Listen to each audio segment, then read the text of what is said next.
Do you know, this is slightly outrageous because, well, obviously, we are the most advanced we've ever been. And Right. next year, I'll be saying the same thing, obviously. Yeah. You know, we've learned more in the last 12 months than we've ever learned in the whole history Correct. of time. Yeah. You know, with the pace of knowledge. Yeah. So we're the best equipped that we've ever been with information about everything in the world works. It won't be long before Elon Musk puts a guy on Mars. Right.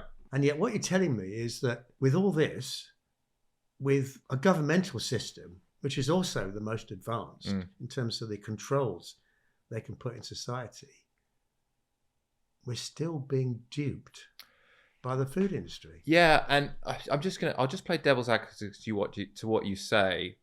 I mean, I think this is about money and profit, right? That's what it is. This is companies trying to maximize their profits, right? And if you can find cheap ingredients and you can get people to eat a lot of those cheap ingredients, then, you know, you're onto a winner, right? That's massive profits. And that's literally what we're talking about. The ingredients in Frosties are incredibly cheap, right? That you can make massive profits on that compared to, say, raising an animal and selling that for meat, or even raising vegetables or whatever it is. The effort it takes is much more. So I think there's a financial incentive. But if you want to go back to why, I think there's some really bad science that has contributed to our food system now. And governments are implicit in this because obviously governments subsidize certain crops.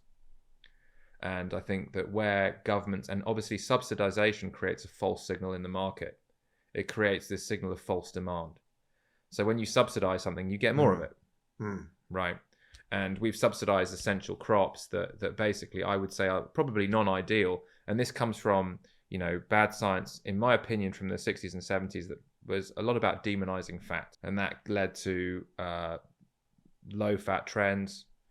Now, it's very easy to make low-fat foods, right? You know, you can make something very tasty if it's low-fat, if it's got enough sugar in it, for example. And actually, if you have a whole food diet, any nutritionist worth their salt now, no one's promoting low-fat diets. If you have a real whole food diet, it's very difficult to make that low-fat. You can't make it low-fat, really. The only way you're really going, I mean, you can have chicken breast, rice, and broccoli. No one's going to eat like that, right? Literally, no one, save maybe a bodybuilder, is going to be able to eat like that consistently. So the reality is the promotion of low-fat diets, I think, led to an explosion in popularity of processed foods, and we've kind of gone from there. And we are, you know, there's the corporations chasing money as they are wont to do, but there is also a responsibility on the individual. You know,